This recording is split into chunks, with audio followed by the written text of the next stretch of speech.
Hello বন্ধুরা, good morning. কেমন আছো তোমরা সবাই? আমি সঙ্গীতার নতুন আরেকটি ভিডিওতে সবাইকে অনেকটা স্বাগত জানাই। আজ হচ্ছে মঙ্গলবার আর আজকের ভিডিওটা কিন্তু আমি এখান থেকে শুরু করলাম। আশা করছি তোমাদের অনেকটা ভালো লাগবে। তো সকাল সকাল ঘুম থেকে উঠে কিন্তু আমার বাসি সমস্ত কাজ কমপ্লিট হয়ে গেছে। হাজব্যান্ডও কিন্তু চাটা খেয়ে কাজে চলে গেল। তারপরে আমি চলে আসলাম এই তো রান্নাবান্না সব কিছু জোগাড় করতে।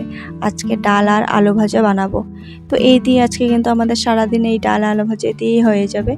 মানে ওই যে দিন আনা দিন খাওয়া সংসারে, বুঝতেই পারছো একটুখানি যদি বুঝে শুনে না চলি তাহলে আর কি হয় না, সেই জন্যে আর কি। আর রান্নাবান্না কিন্তু আমার এদিকে আমি বসিয়ে ঘরে চলে আসলাম। আর এই যে আমি এখন কাপড়গুলি গুছিয়ে নিচ্ছি, এসব কালকের কাপড়। তো এগুলি শুকিয়ে গেছে। তো এই তো আমি এখন কিন্তু ভাঁজ করে নিয়েছি। তো রান্নাবান্না সব কিছু কমপ্লিট করে এই এখন চলে আসলাম রান্নাঘরটা একটু গুছাতে। মানে আমার রান্নাঘরে যেখানে আমি এই যে এই টেবিলটা রাখবো না, সেখানে না একটা ফ্রিজ, সেখানে ফ্রিজটা ছিল। আর ফ্রিজের জন্য কোনো রকম বোর্ডের কানেকশন ছিল না। আগে আমার গ্যাসটা যেখানে আছে সেখানে আর কি ফ্রিজটা ছিল। তো আমি তো এখন ওইখানে গ্যাসটা নিয়ে এসেছি, তো সেই জন্য আর কি ফ্রিজটা ব্যবহার করতে পারতেছিলাম না আমরা। তো সেই ক্ষেত্রে ফ্রিজটা মা রুমে রেখে দিলাম। আর এই টেবিলটা মা বললো এটা তাহলে নিয়ে যাও, এটা তুমি রান্নাঘরে পেতে নাও। তো আমিও এই টেবিলটা নিয়ে আসলাম আর সুন্দর করে কিন্তু পেতে দিচ্ছি। আর টেবিলটা আনাতে অনেকটা সুবিধাই হয়েছে, অনেক জিনিসপত্র রাখতে পারবো। আর না হলে তো জিনিস রাখার একদমই জায়গা ছিল না, শুধু ওই গ্যাসের টেবিলটা আর ছোট একটা আর কি 3 থাকের একটু ছোট র্যাক, তোমরা তো দেখোই। তো এই তো আমার কিন্তু এই যে টেবিলটা সুন্দর করে এনে গুছানো হয়ে গেল। আর এদিকে দেখো আমি এখন রান্না টান্না করে এই যে গ্যাস ট্যাসগুলি ভালো করে আজকে মুছে নিচ্ছি। মানে আজকে পুরো একদম সাবান টাবান দিয়ে মুছে পরিষ্কার করে নিচ্ছি।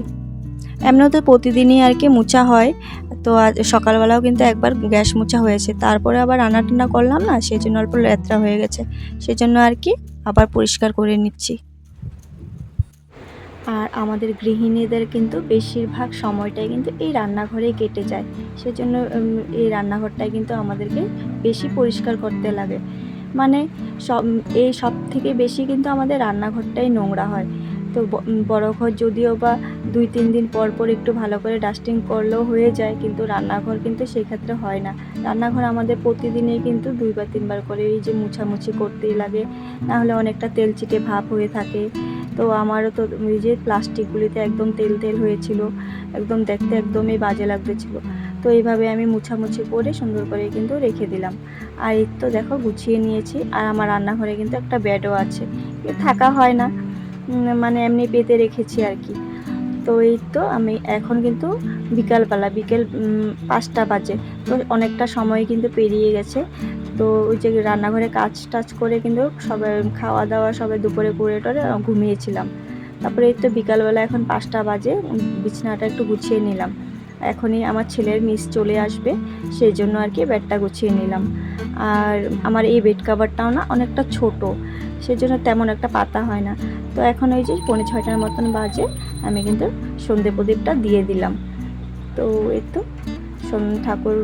ওই যে ঠাকুর ঘরে আমি এসে কাপড় টাপড় ছেড়ে পরে সন্ধ্যাবাতিটা দিয়ে দিলাম। আর এই যে এখন বাজে হলো 1:30টার মতন, রাত 1:30। তো হাজব্যান্ডও চলে আসলো। আর আসার সময় আর কি এই যে সিঙ্গারা নিয়ে আসলো, আর কিছু সবজি বাজার করে নিয়ে আসলো, আর সকালের জন্য রুটি আর দুধ ঠুধ এসব নিয়ে আসলো আর কি। আর এই তো, আর এই কয়েকদিন যা সবজির দাম বেড়েছে তাই আর মনে হয় না যে এত সবজি খেতে পারবো, সেজন্য আর কি খুব কম কম এই করেই সবজিগুলি এনেছে। তো এই তো আমি কিন্তু সবজিটাও কেটে নিয়েছি। আর ওই যে আজকে এনেছে পনির, তো এখন পনির আর আলু দিয়ে একটা তরকারি বানাবো আর ভাত, বাস, আর কিছু রান্না করব না। তো এই তো আমি কিন্তু রান্নাঘরে চলে এসেছি। আর এই যে রান্নাটা কিন্তু বসিয়েও দিলাম। আর বন্ধুরা, তোমাদের যদি আমার ভিডিওর কোনো অংশ যদি একটুও ভালো লেগে থাকে তাহলে কিন্তু চ্যানেলকে অবশ্যই একটা সাবস্ক্রাইব করে দিও, আর একটা লাইক কমেন্ট শেয়ার করো।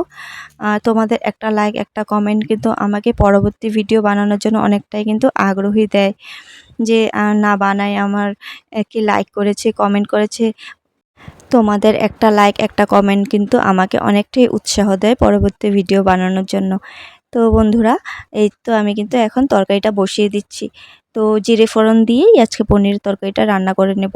এক তরকারি ভাতেই করব, রাতে অনেকটাই রাত্র হয়ে গেছে। আর এখন যদি অন্য কিছু ভাজাভাজি করতে যাই তাহলে অনেকটা আরও দেরি হয়ে যাবে। আর তাড়াতাড়ি খেয়ে দিয়ে ঘুমাতেও হবে, কারণ কি কালকে ছেলে সকাল সকাল স্কুল আছে। তো তাড়াতাড়ি যদি ছেলেকে না ঘুম পাড়াই তাহলে কিন্তু ও উঠতে চায় না সকালবেলা, যেহেতু ও সকালে 7টা থেকে স্কুল, 7টার মধ্যে কিন্তু ও বেরিয়ে যায়, সেই জন্য আর কি তাড়াতাড়ি ওকে খাইয়ে দিয়ে ঘুম পাড়িয়ে দেবো। তো এইদিকে তরকারি বসিয়ে আমি চলে আসলাম ঘরে। তো ওই যে আমার ছেলে ওর বাবার থেকে কয়েকটা খুচরো টাকা নিয়ে ওর যে এখানে খুচরো টাকা জমায় সেটাতে ঘরটাতে ঢেলে দিল, আর আমিও নিয়ে কিন্তু রেখে দিলাম। এটার খুচরো টাকা ও অনেক দিন যাবতই জমাচ্ছে। ধরো 10 টাকা 20 টাকা যদি দেওয়া হয় তখন ও ঢেলে নেয় এটাতে আর কি। তো এই তো আমিও কিন্তু সুন্দর করে গুছিয়ে নিলাম। আর এই যে আমার কিন্তু তরকারিটা হয়েও গেল, এখন নামিয়ে নেব। তো বন্ধুরা, আজকের ভিডিওটা কিন্তু আমি এখানেই শেষ করতেছি। তো তোমাদের যদি ভালো লাগে তাহলে অবশ্যই একটা লাইক করো, কমেন্ট করো, শেয়ার করো। তো দেখা হচ্ছে নতুন ভিডিওর সাথে। আর এই যে আমি কিন্তু সবার জন্য ভাত বেড়ে নিয়েছি, আর এখন খেয়ে নেব। বাই।